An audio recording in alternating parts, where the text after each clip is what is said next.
You'd think living in a quiet neighborhood would mean peace, but not when Karen from the HOA decides to take matters into her own hands. Imagine waking up one morning to find your creek, the one that's been flowing peacefully behind your home for decades, suddenly clogged with cement. She thought she was putting an end to my unsightly water feature. What she didn't expect was that her little plan would backfire spectacularly, turning her own basement into an accidental aquarium. It started as an ordinary morning, the kind where the sun filters through the blinds and the gentle sound of flowing water from the creek behind my house serves as a natural alarm clock. That sound had always been one of the small joys of living in this neighborhood, a reminder that despite the endless HOA meetings and Karen's constant nitpicking, nature still had a way of softening the edges of suburban life. But that morning, something was off. There was no soft gurgling of water, no cool breeze carrying the scent of damp earth. Instead, there was silence, heavy and strange, and a faint chemical smell wafting through the air. I stepped outside, my slippers crunching against the damp grass, and what I saw stopped me cold. The creek, the one that had always run crystal clear and alive, was gone. In its place stretched a hardened, gray expanse, rough and unnatural, like a scar slicing through the landscape. I blinked, not trusting my eyes at first, and then crouched closer to the edge. My hand brushed against the surface, confirming what my gut had already told me. Cement. My chest tightened, disbelief wrestling with anger. Who could have done this? The answer came almost instantly, an image of Karen's smug face flashing through my mind. Karen, the self-proclaimed guardian of the HOA's standards, the woman who once tried to fine me for painting my shutters 2 shades darker than the approved palette. She had always considered the creek an eyesore, even though it had been there long before any of us moved in. I remembered her complaining in meetings about the unsanitary conditions it might create, as if a natural water source was somehow more offensive than her neon plastic flamingos that she insisted were tasteful lawn decor. I walked along the edge of the ruined creek, each step fueling my rising fury. The water that used to ripple over smooth stones was now forced to trickle weakly at the edges, already forming small pools where it had no place to go. Bits of cement dust floated in the air, coating the grass and clinging to my shoes. It wasn't just vandalism. It was a complete erasure of something irreplaceable. My dog, who loved to wade in the shallow parts, whined and sniffed at the hardened mess, confused that his favorite play spot had vanished overnight. I knelt beside him, scratching behind his ears, and tried to steady my breath. I couldn't shake the image of Karen orchestrating this like some twisted neighborhood improvement project. I could almost hear her voice, dripping with self-righteousness, claiming she was doing everyone a favor. The sheer audacity of it made my hands clench into fists. This wasn't just about a creek. It was about control, about her relentless need to bend the entire neighborhood to her will. I thought back to the time she measured my grass with a ruler to check if it was up to HOA standards, or the time she tried to get my mailbox replaced because she thought the design was too rural.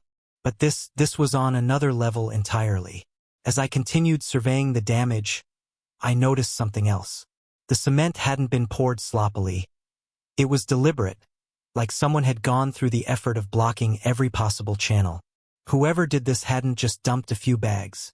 They had planned it out, ensuring the creek couldn't flow at all. That realization sent a chill down my spine. This wasn't a spur-of-the-moment act. It was calculated. Someone had spent time, energy, and money to make this happen, and all signs pointed to Karen. Neighbors began to trickle out of their houses, curious about why I was standing at the edge of the creek looking like I'd seen a ghost. When they saw what had happened, gasps and murmurs filled the air. One older couple shook their heads, the woman clutching her chest as she whispered about how her grandchildren loved skipping stones here during their visits. Another neighbor muttered that this had to be illegal, though none of us knew offhand what laws Karen had just trampled over. A few even speculated aloud, "You know it was her, right?" I didn't answer, but the look on my face must have said enough. As I stood there, my eyes traced the path the water should have taken, and I realized the creek was more than just scenery. It had been part of the rhythm of life here. The sound of it during summer barbecues, the sight of kids building makeshift dams with pebbles, the reflection of autumn leaves floating across its surface. All of that was gone in a single act of arrogance. The silence was deafening now, broken only by the distant hum of lawnmowers in the neighborhood and the occasional drip of water that had managed to slip past the blockade. Every fiber of me wanted answers, but more than that, I wanted to understand how far Karen was willing to go. If she thought she could bury the creek under a layer of cement and bury our memories along with it, she was gravely mistaken. This wasn't just the destruction of a natural space. It felt like a declaration of war. When I finally confronted Karen about the creek, she didn't even flinch.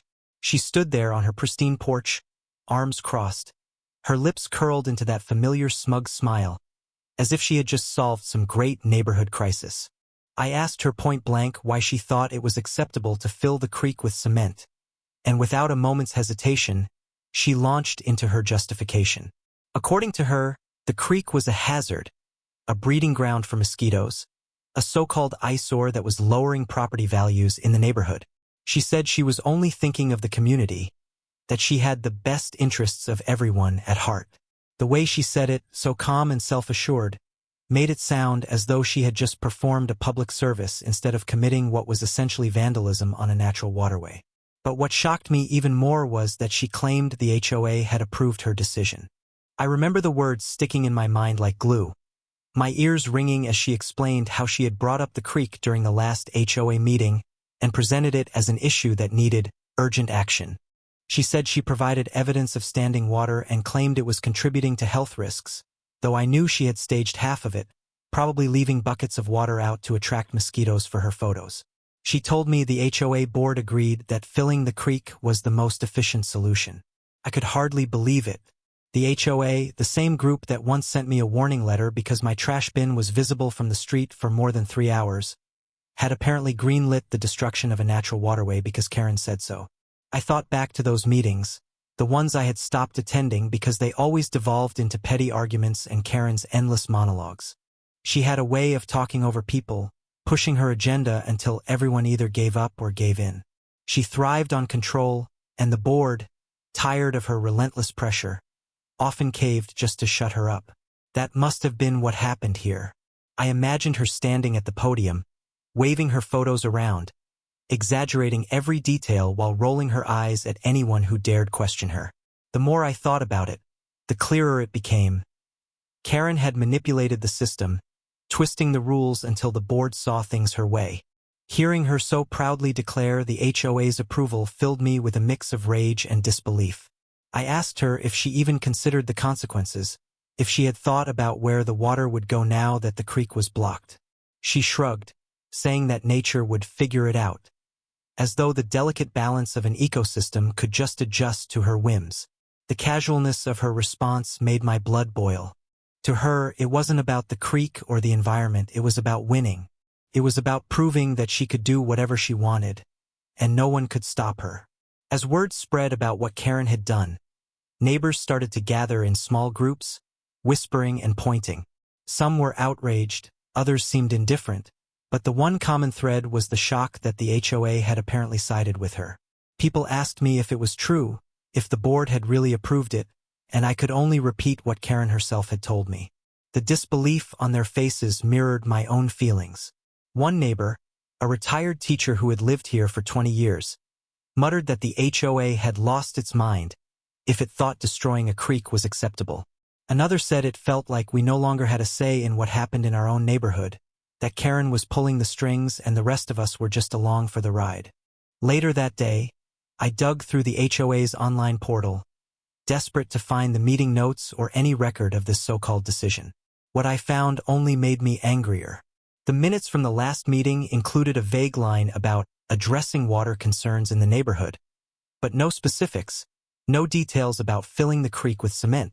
It was as though the decision had been intentionally buried under vague wording, giving Karen the freedom to interpret it however she wanted. I realized then that she had likely spun the narrative afterward, twisting the board's half-hearted agreement into full permission for her reckless plan. The more I pieced together, the more I saw how calculated it all was. Karen didn't just wake up one day and decide to fill the creek. She had laid the groundwork for weeks, maybe months, planting the idea in meetings, exaggerating risks, and wearing down anyone who opposed her. And now, standing there in front of me, she acted like a hero, as though I should be thanking her for improving the neighborhood. The first signs of trouble became apparent almost immediately after the cement was poured. The creek had always been more than a simple trickle of water. It was a small ecosystem, home to frogs, fish, insects, and countless plants that thrived along its banks. Within days, the absence of flowing water left the once vibrant streambed lifeless. The frogs that used to sing at dusk vanished, their chorus replaced by an eerie stillness. The minnows that darted through the shallow pools were nowhere to be seen, their habitats destroyed under a slab of gray cement. Even the birds that often perched along the banks seemed to have disappeared, as though the lifeless expanse repelled them. The air, once fresh and cool from the creek's moisture, grew stale and heavy, carrying with it the faint, unpleasant odor of stagnation from the few puddles that remained. Neighbors began noticing the change, murmuring about how different their backyards felt. One neighbor told me she missed the sound of the water lulling her children to sleep during the summer. Another said her flower beds, which had always bloomed beautifully thanks to the creek's steady moisture, were already starting to wilt. What struck me most was how quickly the absence of the creek disrupted our daily lives. It had been easy to take for granted, its gentle presence woven so seamlessly into our routines that we didn't realize how much we relied on it until it was gone. But the environmental impact wasn't limited to what we could see or hear. As the days passed, the redirected water from the blocked creek began to collect in places it didn't belong. Low spots in the neighborhood turned into muddy patches, soaking lawns and leaving behind pools of stagnant water. Ironically, the very problem Karen claimed she was solving, mosquitoes, became worse. With no steady flow to carry the water away, the new puddles became perfect breeding grounds, swarming with the very insects she had used as her excuse for filling the creek. Parents complained that their kids couldn't play outside without getting bitten, and the neighborhood group chat lit up with frustration. The plants that had depended on the creek began to suffer, their roots drying out as the soil hardened. Trees that had shaded our yards for decades showed early signs of stress, their leaves curling and turning brittle under the summer heat. I watched as the once lush green strip that traced the path of the creek faded into a sickly yellow-brown. It wasn't just a matter of aesthetics. It was the slow collapse of a delicate system that had been thriving long before Karen decided to fix it. Local wildlife seemed disoriented. I spotted a raccoon one night, pacing along the hardened edge of the creek bed, sniffing at the cement as if searching for the water that used to sustain it. The sight was unsettling, a stark reminder that this wasn't just about us humans and our property values. It was about the creatures who had depended on the creek as their lifeline. I even saw a pair of ducks land in what used to be the widest part of the stream, only to waddle around in confusion before flying off again. Each encounter deepened my frustration, reinforcing just how reckless and short-sighted Karen's actions had been. The damage wasn't confined to nature alone. Some homeowners began noticing issues with their yards. Basements that had never had problems before started to feel damp, the soil around their homes unable to drain properly without the creek to carry excess water away. Small cracks appeared in driveways, and one neighbor swore she could smell mold starting in her basement. The realization that Karen's so-called solution was actually creating new, more expensive problems hit the neighborhood like a wave. And yet, when I brought it up to the HOA, the board seemed hesitant to admit that they might have made a mistake by letting her push this through. What struck me most was Karen's complete lack of accountability. When confronted with the growing mosquito issue or the wilting plants, she brushed it off as temporary, insisting that things would adjust, and that everyone just needed to be patient. Her ability to dismiss obvious consequences with a wave of her hand left me stunned. It was as though she truly believed she could control not just the neighborhood but nature itself. Watching her stand there, unfazed while the creek's absence unraveled everything around us, was almost surreal. The silence in the evenings became unbearable. Without the creek's gentle flow, the neighborhood felt hollow, like something essential had been stolen. It wasn't just about the sound or the sight, it was about the feeling, the connection to something natural and grounding. And no matter how much Karen insisted that her actions had improved the neighborhood, We could all feel the truth settling in around us. Something had been broken, and the consequences were only beginning to show. It didn't take long for the real consequences of Karen's cement stunt to show themselves, and they came faster than anyone expected. Without the creek to guide the flow, the water had to find a new path. At first, it seemed like nothing more than a few puddles forming in low areas of the neighborhood. But within a week, the water began redirecting itself with surprising force. Instead of being absorbed naturally into the ground or flowing downstream, it pooled against the edges of properties, seeping into flower beds, saturating lawns, and carving new channels where the soil was weakest. The once well-manicured yards that Karen prided herself on showcasing during her morning walks were now soggy, uneven, and starting to smell of mildew. The strangest part was how obvious it seemed once you stood back and looked at the bigger picture. Nature wasn't going to let itself be choked off without consequence. The creek had been there for decades, maybe longer, carving its way through the land for a reason. Blocking it was like damming up a vein in the body. You couldn't just stop the flow without the pressure finding another outlet. The irony, of course, was that the water's new course led straight toward Karen's own property. At first, I thought it was poetic justice that her prized hydrangea bushes looked wilted and waterlogged, their roots drowning in the excess moisture. But the longer I watched, the more serious it became. The soil around her house grew softer with each passing day, and by the end of the second week, small streams of water were cutting through her backyard like uninvited guests. The wooden posts of her deck darkened with dampness, and I noticed her patio furniture tilted slightly as if the ground beneath it was sinking. Even her beloved decorative stone path had started to crack, the cement underneath no match for the redirected water.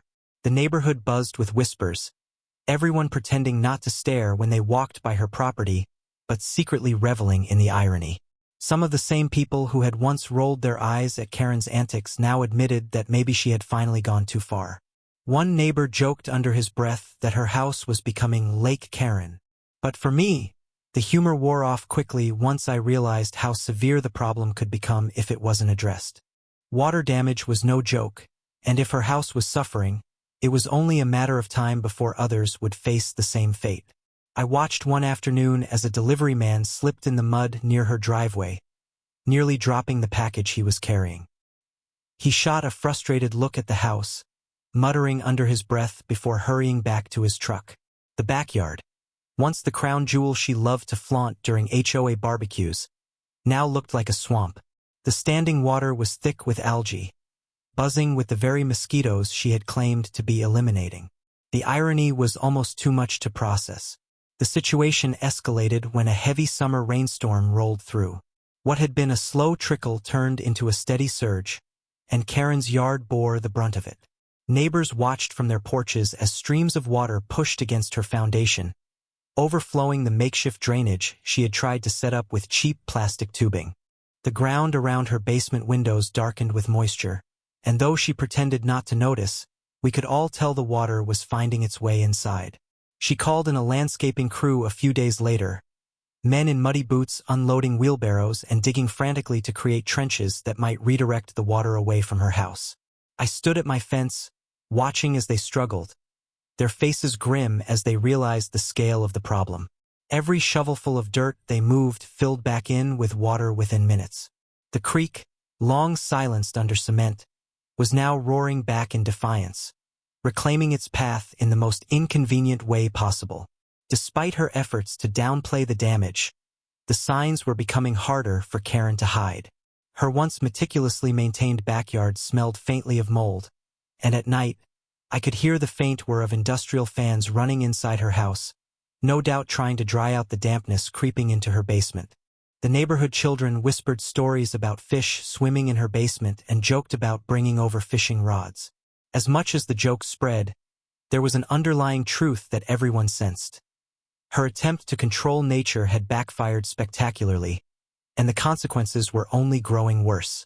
The HOA, which had been so quick to back her plan, was suddenly quiet. No one from the board showed up to check on the situation or admit their mistake in approving her actions.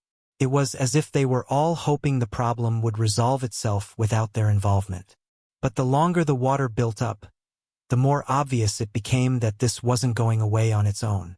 Every rainfall, every trickle of underground runoff, added to the pressure pushing against Karen's foundation, and we all knew it was only a matter of time before something gave way. The breaking point came during the next heavy storm, one of those relentless summer downpours that seemed to last forever. The neighborhood streets glistened with rain, and I could hear the steady drum of water pounding on rooftops all around me. At first, I didn't think much of it. Storms were common this time of year, but as the hours passed, the sound of rushing water grew louder, different, unnatural. I walked to the back window and peered through the glass, and that's when I saw it. The water that had been pooling in Karen's yard had risen dramatically, swirling like a miniature river as it pressed against her house. Her carefully placed drainage pipes floated uselessly in the current, knocked aside by the force of the water. It wasn't long before the inevitable happened. The water surged over the lip of her basement window wells, spilling down into the darkness below. At first, it was just a trickle, but within minutes, it turned into a steady pour, unstoppable and merciless. The ground, already saturated from weeks of misdirection, offered no relief. I could almost imagine the sound inside her basement. The gurgling, the splashing, the sudden realization that nature had claimed victory. By the time Karen realized what was happening, the damage was already irreversible. Word spread fast.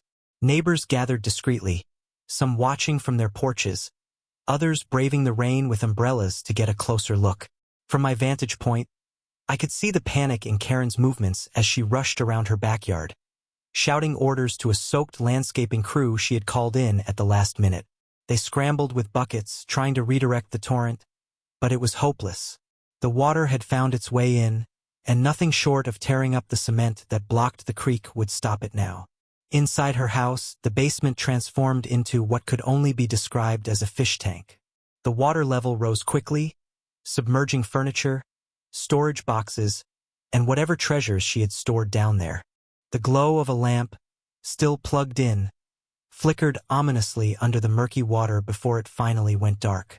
Later, someone whispered that they had seen goldfish swimming in her basement, most likely from a toppled aquarium, but the rumor spread like wildfire, fueling the neighborhood's fascination with her misfortune.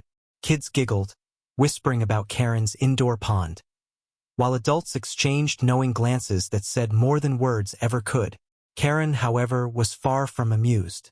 She stomped through the rain, her perfectly styled hair plastered to her face, screaming at the workers and at the sky itself as though she could scold nature into submission. She shouted something about calling the HOA for emergency assistance, but it was clear no help was coming. The board, who had once stood firmly behind her, was suddenly silent, likely hoping no one would connect their approval to the unfolding disaster. I could see her desperation as she rushed into the house, only to emerge moments later with towels and buckets, as if those could possibly make a dent in the flood overtaking her basement. The sight might have been pitiful if it hadn't been so richly deserved. After all the smug lectures, the fines, the endless meddling, here she was, fighting a losing battle against the very creek she had tried to erase. Neighbors couldn't help but comment. "She wanted to get rid of water," one man muttered. "And now she's drowning in it." Another woman, shaking her head, said quietly, "That creek was here long before us. You can't just erase it." There was a sense of grim satisfaction in the air, a shared acknowledgement that Karen had finally pushed too far. The storm eventually passed, but the damage was done. The water lingered in her basement, refusing to drain, the cement still holding strong in the creek bed and preventing any relief. Pumps were brought in, the steady drone of machinery echoing through the neighborhood as crews worked to extract the water. But even with the pumps running, the smell of dampness and mildew clung to the air around her house. At night, the faint hum of fans and dehumidifiers could be heard through the walls, a constant reminder of her mistake. What struck me most wasn't the physical damage. It was the shift in Karen's demeanor. Gone was the confident, self-assured woman who had declared the creek a menace. In her place was someone frantic, defensive, and visibly shaken. She avoided eye contact with neighbors, no longer strutting proudly on her morning walks. For the first time, it seemed like she understood that she wasn't in control, that her will alone couldn't dictate the outcome of every situation. The irony of her basement turning into an accidental fish tank, the very thing she had fought so hard against, was not lost on anyone. In the days that followed Karen's basement disaster, the neighborhood seemed to hold its breath, waiting to see how the HOA would respond. For a board that prided itself on strict enforcement of rules and immediate action on even the smallest infractions, their silence was deafening. At first, there was no official statement, no emergency meeting, no knock on doors to reassure residents that the situation was under control. Instead, whispers circulated through text chains and driveway conversations, everyone speculating whether the HOA was trying to distance itself from Karen now that her plan had backfired so spectacularly. Karen, of course, tried to spin the story in her favor. She was seen speaking to a group of neighbors, insisting that the flooding was an unforeseen complication, and that the creek had been a problem long before she touched it. She painted herself as a victim of circumstances, claiming she had only acted to protect the community. But the more she talked, the less convincing she sounded. People remembered her confidence when she first bragged that the HOA had approved her actions, and now her attempts to rewrite the narrative felt desperate and hollow. The HOA board members, when finally approached, shifted uncomfortably in their responses. One admitted that the minutes from the meeting were vague and that perhaps the board hadn't fully understood what Karen was proposing. Another insisted they had only agreed to look into water concerns and never gave explicit approval to pour cement into the creek. Their evasiveness only fueled suspicions that they were scrambling to cover themselves, unwilling to admit that they had allowed Karen to push them into a reckless decision. Some neighbors began talking about petitioning for a special election to remove certain board members, frustrated by their lack of accountability. Meanwhile, the practical problems from the blocked creek were getting worse. Several homeowners discovered damp spots in their own basements, faint stains creeping up the walls where groundwater had nowhere else to go. One family had to replace a section of their carpet after it grew moldy, while another reported that their backyard had turned into a swamp, their children no longer able to play outside. Each new complaint added fuel to the growing outrage, and it became clear that Karen's mess wasn't just her problem anymore. It was everyone's. Despite all this, Karen doubled down. She filed a formal complaint against the landscaping company she had hired, accusing them of botching the drainage trenches. She even suggested that the flooding was partly due to other homeowners not maintaining their gutters properly, deflecting blame in every direction but her own. Watching her maneuver through her excuses was like watching someone try to plug holes in a sinking ship with their bare hands. The more she talked, the more isolated she became. Even some of her closest allies on the board started keeping their distance, wary of being dragged down with her. What struck me was how quickly the tone of the neighborhood shifted. People who had once been too intimidated by Karen to speak up were now openly criticizing her, their voices growing louder with each passing day. At one impromptu gathering near the mailboxes, a neighbor flat out said that Karen had turned her basement into a fish tank and the rest of us were paying the price. Laughter rippled through the group, but behind the humor was a serious undercurrent of frustration and betrayal. The creek had been more than just a feature of our neighborhood. It had been a symbol of balance, of the small slice of nature we were lucky enough to share. And now it was gone, all because one person decided her vision outweighed everyone else's. Local authorities were eventually called in after multiple residents filed complaints about the environmental impact. A county inspector visited the site, walking the length of the cemented creek bed with a clipboard in hand. Rumors swirled that hefty fines could be on the way, not just for Karen but for the HOA as well, since they were implicated in the decision. The possibility of legal consequences sent a wave of nervous excitement through the neighborhood. For many, it wasn't about punishment as much as it was about accountability. Someone needed to answer for the chaos that had been unleashed. Karen, however, acted as though the inspector's presence was nothing more than an inconvenience.